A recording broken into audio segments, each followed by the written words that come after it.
Alright guys, in this video we're going to talk about how to spray. In the background I'm going to be showing you some video footage of me doing some of this stuff, so keep an eye out for that. I don't know how good my editing is going to be on this. I am not an editor, I'm a painter. Okay, there's a lot of editors that aren't painters on YouTube, and if you want to learn from them, that's fine, but just remember that. I've watched guys that have been painting 20 years that don't know how to spray. Okay, they know how to spray, they know how to just move the spray gun all over the wall and make a mess. If that's what you're interested in doing, you can just stop the video now and go watch somebody else, because I'm going to show you a little bit of about how to do this the right way so that you don't make a mess. Well, at least your first time, I'm going to tell you, you're probably going to make a little bit of a mess. It takes a good 5 years for somebody to learn how to properly spray. So the first thing you're going to want to do is you're going to take your spray gun. I still got a little bit of water in here, so I'll just use that and do something called spray a pattern on the wall. It's a little bit of juice in there. This is going to get painted anyway. And you're going to spray your pattern on the wall. It should be vertical. I've seen guys that spray with their pattern going this way. That's not the proper way to spray. Your body more naturally moves this way here. So you'll always mostly see me spray in this direction. I don't spray like this, okay? I do that only when I'm trying to do coverage things.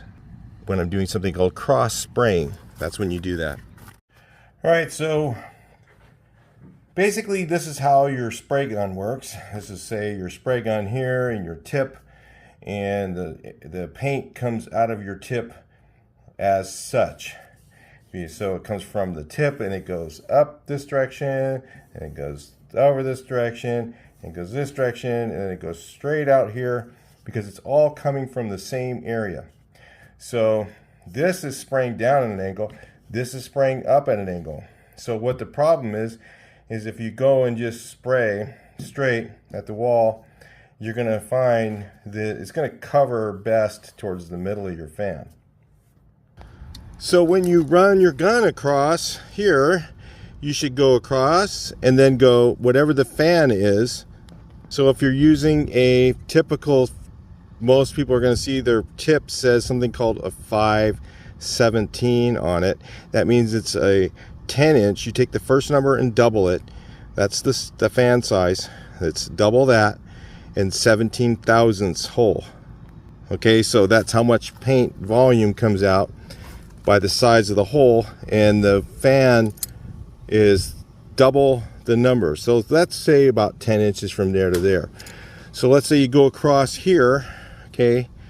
Then what you want to do is when you go across this direction once, you want to overlap half of what you just did. And the reason you do that is because your best covering area of your fan is right in the middle. And if you just assume that it's covered, so if you just spray across like this, and you just go up to the next time you spray all the way up here and go across, what's going to happen is you're going to have misses.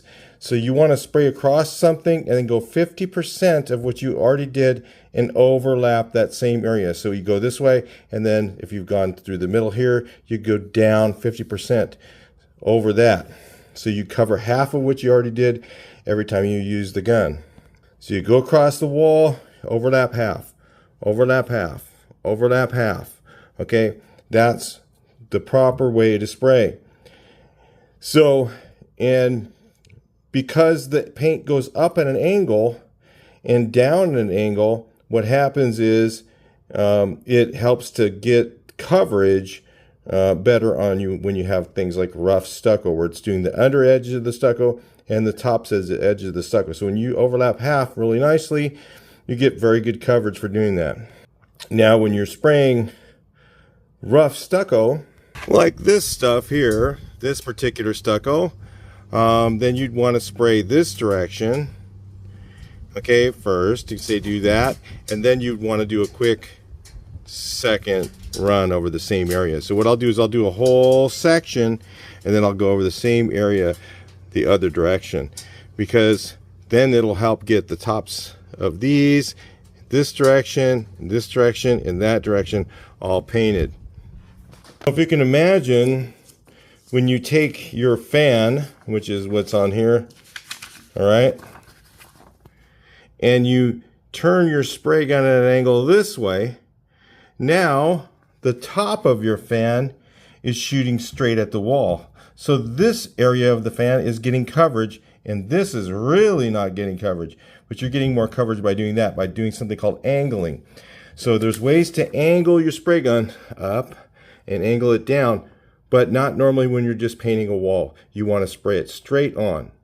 So you will see sometimes when I use angling, especially when I'm getting to a corner. So if I'm coming up to a corner, I'm going to do something. I'm going to come up to the corner like this, and I am not going to blow off the corner. No, you stop here. Or you can angle and go like that, away from the corner. You never spray off of a corner. I've watched guys that have been painting for 30 years blow off of corners. It just pisses me off. Because as soon as that paint goes off that corner, it flies, and it's going to land somewhere. And it's going to be somewhere where you don't want it. On the ground, on somebody's car. That's how you get overspray, guys. So, things you don't do. You don't spray. I've watched guys do this. Oh yeah, hey, look at, I can do this. And I'm over exaggerating it a little bit. But they use their whole arm, and they go out like that, and they come to the end, and they come over like this, and they go like this. No, that makes overspray. So when you do like this, it's like playing pool.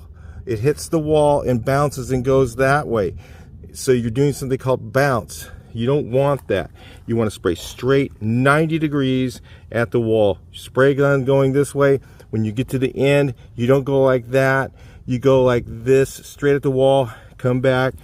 You stop and you trigger and you go back. Now, the trick is when you trigger, you should let off the trigger while your hand's still going. So you let off and your hand go a little bit further. Because then what happens is, so you're letting off like right here, and your hand keeps going a little bit. And what that's doing, and then you turn around, you go up to your next angle, and you push again right here. So you come back, let off, your hand keeps going, go up, push again. Hand comes off, triggers off the trigger, come back. So you're always moving when you hit your stop. Okay, what guys do is they stop the spray gun, okay, and then left the trigger. Okay, that makes something called a stop mark. Okay, so you've ever seen those big lines going down the wall? Okay, lap marks, stop marks. Okay, no good. Okay, so you have to let off the spray gun. And what guys will do, well, okay, I want to make sure that I don't get stop marks, so I whip it. No, you stop your spray and you keep your hand moving a little bit, and then you come back, push it again. Okay, so it's already moving. I push the trigger. Okay, so you don't push the trigger and then move. You move, then you push the trigger. Let off. Hand still moving. Come back. Push the trigger. Hands off the trigger. Hand still moving. Come to the trigger again. Okay, that's how you're supposed to properly paint. What guys do is they'll do something called they'll stop, and they'll stop the gun and then let off the trigger, and that's when you get problems. So now I'm going to show you guys how I approach a corner, and I don't really have a good place to do it. Maybe I'll drop a video in right here and show you. It's not much different once you're used to using it. And then taking it apart and flipping it over and putting it back on actually becomes very easy after doing it 5 or 10 times. Actually, I don't find any difficulty in that. The tips for flat tips are only about $5 right now. Who knows? It's pricey, we're having. Maybe they'll go up in price, but then again, it's a lot less than the $30. But if you look at how I'm doing this, I actually didn't have everything covered up underneath me. I had if you can see, there's drops on the sidewalk in the background. So what I'll do is I'll come up to the corner. I will actually myself, I will turn my spray gun like that, okay, and I'm going at an angle away from the corner. If I go like this, the top edge of my fan is going to blow off of that corner. So I want to control it by angling the gun this direction. Now I'm going to go down the wall like that, okay, here, and not blow off the corner. Sometimes I'll do that and my fan is less than an inch away from the corner and I still don't blow off.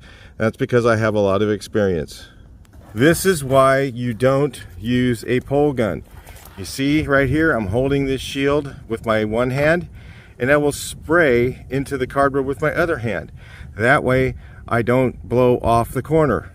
I've watched a lot of guys using pole guns blow right off a corner like this because they don't have another hand for the shield, or they don't have a shield holder, which would be my hand right now, but they would have a little thing like that does what my hand does right now, so they can have it further away.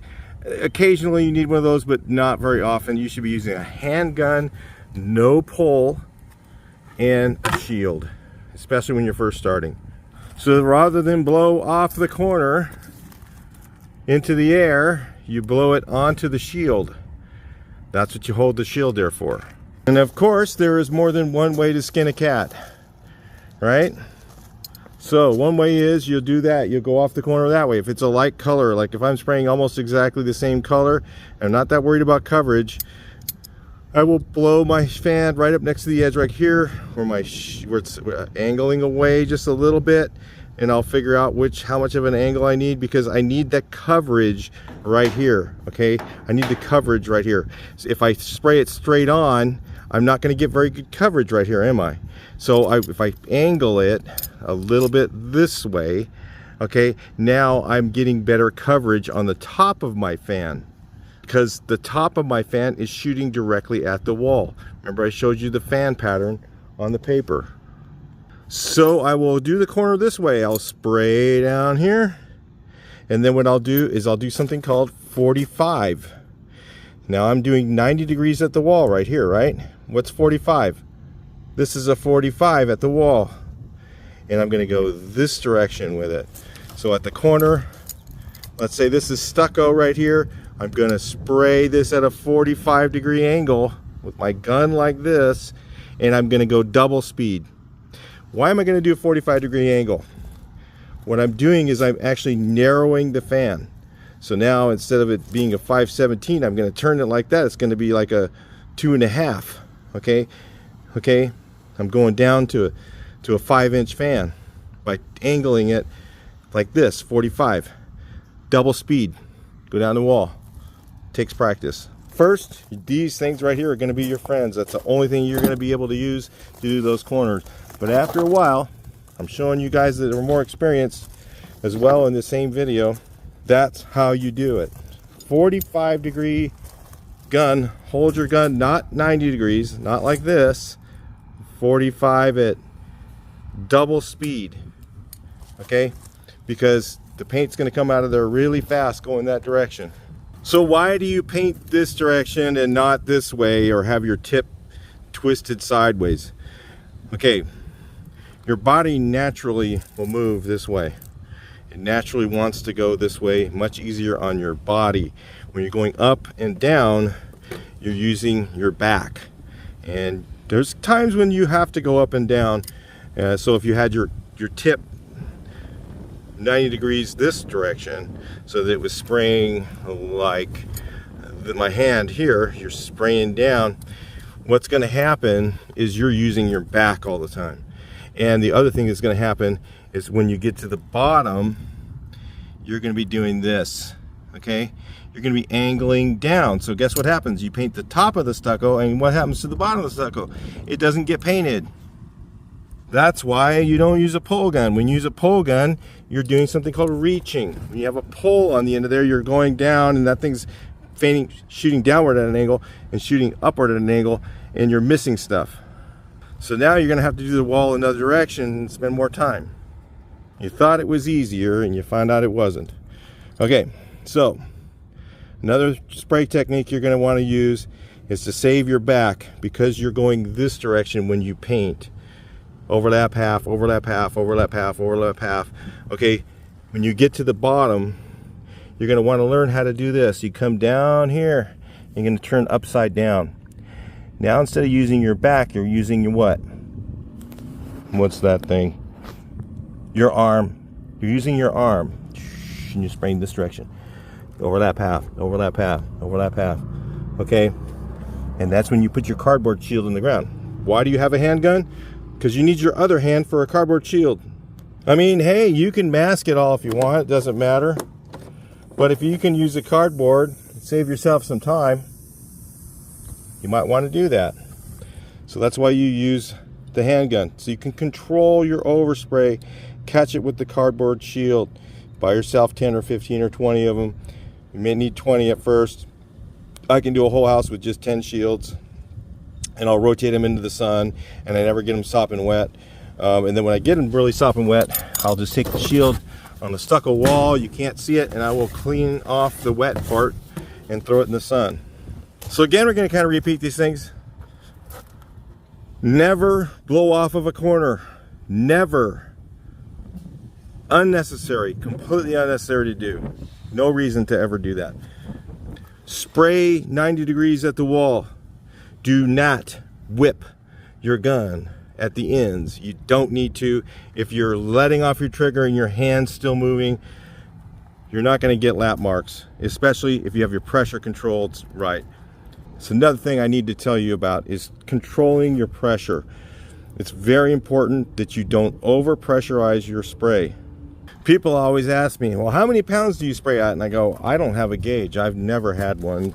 That's all stuff that's in the futuristic stuff. So, and every material, I'm sure you'd be using different pressures because every material has a different consistency to it.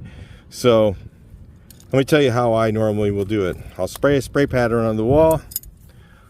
Okay. If the top and the bottom of the spray pattern have a very little of a fan edge that looks a little bit like two fingers, that's okay as long as they're not really heavy. Okay, that's normal. You're going to have a little bit of that, especially having a brand new tip. Especially if you're using a reversa tip, you're definitely going to have one. There's no way around it. So you're going to have, this is not a reversa tip, by the way, that I'm showing you with. I have other videos on that. So we're not going to really address that today in here. So your top and your bottom are going to have a little bit of what they call, some guys call it a finger. I call it a fan edge because it's not a finger. When you spray the wall and you see lines in the wall, heavy, dark, heavy, light, all the way through the wall, that's fingers, okay, all the way through the fan. Then you need to turn your pressure up. You turn your pressure up until the fingers are gone, and if you turn your pressure up too high, when you pull the trigger and spray, you're going to see the spray bouncing back at you a little bit. Then the pressure is a little too high, turn it down. So you got to master that pressure technique. And if you over pressurize your paint, if you're over pressurizing when you do your edges, sometimes you're going to get lap marks because you've got too much paint right here. Either you're not stopping and you're stopping and you're not letting off the trigger before you stop your hand. Your hand should go stop the trigger and then keep going with this spray, and then you go up and then you pull the trigger after it's moving. Okay, if you're not doing that properly, you're going to get a heavier mark in your wall sometimes. And again, that takes practice. That takes years of experience to learn how to do. It can take, guys, like I said, to be a good spray man, it's going to take you 5 years of doing this full time every day. There's no way you can do it faster than that. I've seen, and some guys, because they never learned the stuff that I'm teaching in this video, after 5 years, they still don't know how to spray. All right, sorry if I'm repeating myself. Again, no whippies. Nope, don't do that. Never blow off a corner. We already said that one a couple times. All right, overlap 50%. Go across the wall, up half of what you just did, go across it. Everything's done that way. Rolling, brushing, spraying, everything's done 50% overlap. Okay, go up 50%, 50%, 50%, 50%, all the way up the wall. Okay, rough stucco, you go this direction, You cross spray if it's a different color. If it's the same color, you're really wasting your time. All you're looking at is just the little shadows and you won't even see it. So if the color's really close to the same, I don't even bother cross spraying. I know guys can be like, oh, well then you didn't do a good job, it didn't cover. Oh yeah, okay, right. You just go pick one of my jobs apart, you won't find anything. And yes, I'm talking about 5 or 10 years later. I've got houses that are buildings that I did up in Big Bear Lake. I remember doing one up there. It was on there 25 years, the same paint, so whatever. You want to say I don't know what I'm doing, go for it. There's a comment section below. Tell me anything you want to tell me, because I've heard it all, and it's fine. Remember to spray 90 degrees at the wall, and use your angles when you need them to get to the corner. Remember, you're going to angle your spray this way so that your coverage is now here instead of in the middle. Here, normally your coverage is going to be where these two fingers are hitting the thing right here, okay? But when you angle, you can change that to these, and then this part's going to be really no coverage hardly at all. Your corners do not 90 degrees, they are 45 and double the speed. That's the way you do them. All right, that's it for this video, guys. I'll see you guys in 5 years, and let's see how you're doing that are brand new. You guys who are already spraying right now, you probably learned a couple of little things from this, and then hopefully the video that's going on in the background or clips that I put in over this help you guys see the illustrations of what I'm talking about. I don't know how well I'm going to be able to do that, but I'm going to try. So anyway, I'll talk to you in the next video. Please like, share, and subscribe.